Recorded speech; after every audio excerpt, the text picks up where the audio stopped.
Spielberg is one of the best and most influential filmmakers of the past 50 years, but unfortunately, I think Disclosure Day is one of the worst movies he's ever made, and I think a lot of that has to do with the screenplay from David Koepp. Certain things about this film that set off alarm bells for me, like when I saw that Koepp set a personal record with 42 different drafts of the screenplay after the story came from Spielberg. In the early 2000s, Koepp was involved with writing classics like Snake Eyes, Panic Room, Spider-Man, Jurassic Park, and Mission Impossible. Since then, he's written stuff like Indiana Jones and the Kingdom of the Crystal Skull, the Mummy movie with Tom Cruise, Indiana Jones and the Dial of Destiny, Jurassic World Rebirth. He did have a win with Black Bag last year, but that was a smaller, contained story. I think when he's dealing recently with bigger blockbuster stuff, he struggles. I think to sum it up, it almost feels like there's a story in there from Spielberg fighting with a story from David Koepp. On one hand, we have Eve Hewson's Jane and Josh O'Connor's Daniel, who's a whistleblower running from the government. The type of story feels closest to Minority Report from Spielberg. It's very serious, very heavy. He has some information that they want. You don't know exactly what it is. One of the problems for me is I think this script is really poor, and there are moments that are supposed to be heavy and serious with them that feel like unintentional comedy. When it came to Josh O'Connor in this film, I kept thinking to myself, look how they massacred my boy. I'm a huge fan of Josh. I think his performance in Wake Up Dead Man was absolutely beautiful. That's a film that tackles faith in a way that this film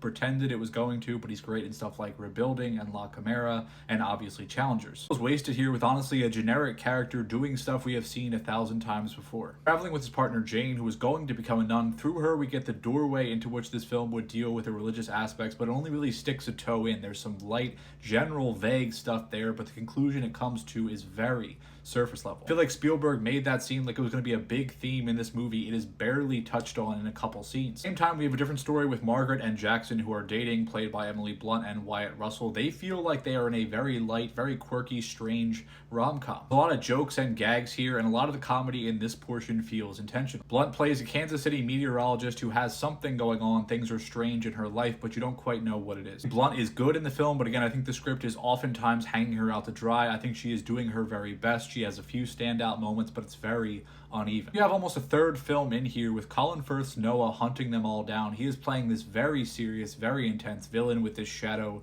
organization. As all of these stories mesh together, you get something that oftentimes feels deeply silly, even in moments that are supposed to be impactful. There are powers used in this film and contrivances and conveniences all throughout the plot just to push this thing forward, and it becomes distracting. Characters get away and survive in scenarios that are absolutely absurd, that only serve to highlight the incompetence of the villains who are supposed to be taken seriously. All the while in the background, you have Coleman Domingo's Hugo, who's almost serving as the man in the chair during this movie. He's in contact with everyone. He feels like he's almost out of another, even more whimsical film. He's doing a nice job, but his relationship with Noah is kind of mysterious and strained and never really even fleshed out in a way that makes a lot of this stuff work. Just like our heroes have abilities that kind of come and go as the plot needs them to, right, to push things forward, so does the villain. He has something he can do that he does sometimes, and then other times just chooses not to. Throughout the film, his motivations and actions will be absolutely incoherent by a certain point where you just kind of roll your eyes and say, yeah, sure. A film that flirts with vague ideas around disclosure and faith and destiny and just kind of touches on all these topics, not really diving in